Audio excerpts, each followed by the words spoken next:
Good morning students. In the last class we learned about reproduction from different parts of a body of a plant other than seeds. So we learned about reproduction from leaves and reproduction from stem. So today we are going to learn about reproduction from roots and by spores. So first of all, open your books on page number 9 and we are going to start reading reproduction from roots. Sweet potato and carrot are roots that store food. When replanted, these roots grow into new plants. So here we can see the plant of sweet potato. The diagram is given.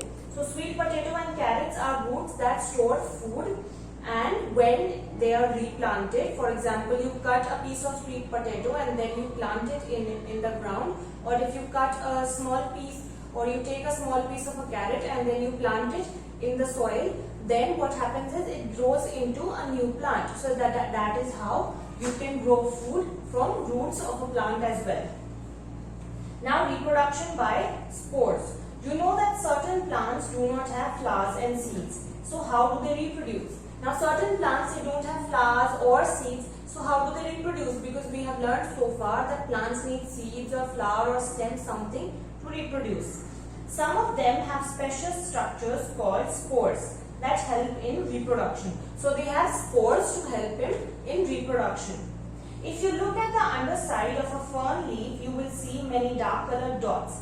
These are called sori. So here we have been given the picture of the underside or the downside of a leaf of a fern tree. Here we can see the red dots that have been highlighted are actually green colored dots that when we touch them, they are sort of sharp when we touch them, and they are dark green in color. So they are called sori.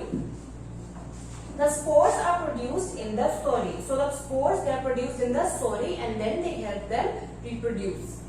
Fungi such as bread mold and mushrooms also reproduce by spores. So fungi such as bread mold and mushroom is also produced by spores, and spore is produced in the sori of a leaf. So what we have learned so far is reproduction from roots. Some roots store food of a plant, for example carrot and sweet potato, and also radish. And how do we replant them? We replant them, take a small piece, you plant them, and then they grow into new plants. Then reproduction by spores. Some plants don't have flowers or seeds to reproduce. So they have spores which help them in reproduction. Spores are produced in the sori. Now what is the sori? Sori is dark colored dots at the underside of a leaf. For example, at the underside of a fern leaf. And its examples, the examples of reproduction by spores are fungi like bread mold and mushrooms. Now we turn on to page number 10. We'll read Get It Right.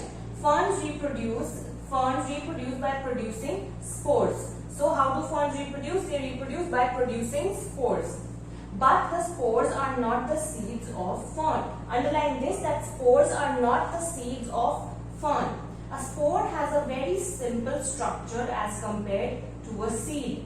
It is made up of only one cell, whereas a seed is multicellular. And mark this whole yellow box important, because it is given that spores are very basic components and they have very basic structure, while a seed is, has a bit of a complex structure.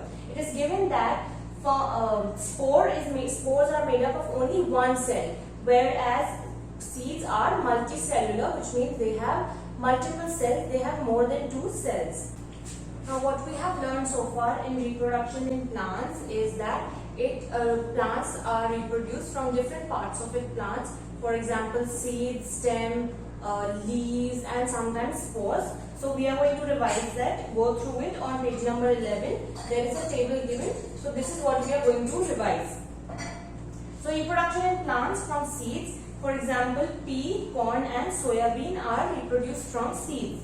And from stem, we learned that plants like hibiscus, bougainvillea, rose, sugarcane are reproduced. From leaves, bryophyllum and begonia are reproduced. From roots, sweet potato, carrot, and from spores, mushroom and fungi. This is a very important table. You need to mark this important and learn it very thoroughly. Now we are going to start with the topic, that is crops. So we are going to start with a new topic, that is crops. Now we are going to read it. Crops are plants that we cultivate in large quantities. They provide us food and raw materials to produce many other things such as cloth, medicine and timber. So what are crops? Crops are plants that are cultivated in large numbers. So large quantities. So plants that are cultivated in large quantities are known as crops. And what are they used for? How are they used? They are used for food. They are, for example, rice, pulses, vegetables, like that.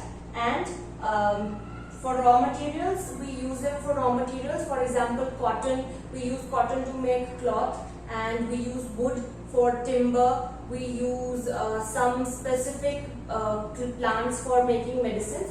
So we use crops for raw material as well. The practice of growing large quantities of plants for food and other purposes is called agriculture. So the practice of growing crops in large quantities for food purposes or other purposes is known as agriculture. Rice is the most cultivated crop in our country. So the most cultivated crop of India is rice.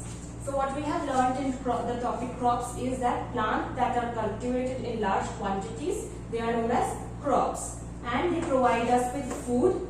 Two things, that is, first is food and raw material, and we use this raw material to produce other things like cloth, timber, medicines and etc. Now the practice of growing large quantities of plants of food or other purposes is called agriculture. And the most cultivated crop in India is rice. So these are the topics for today. You have to revise them well at home thoroughly, and thank you and have a nice day.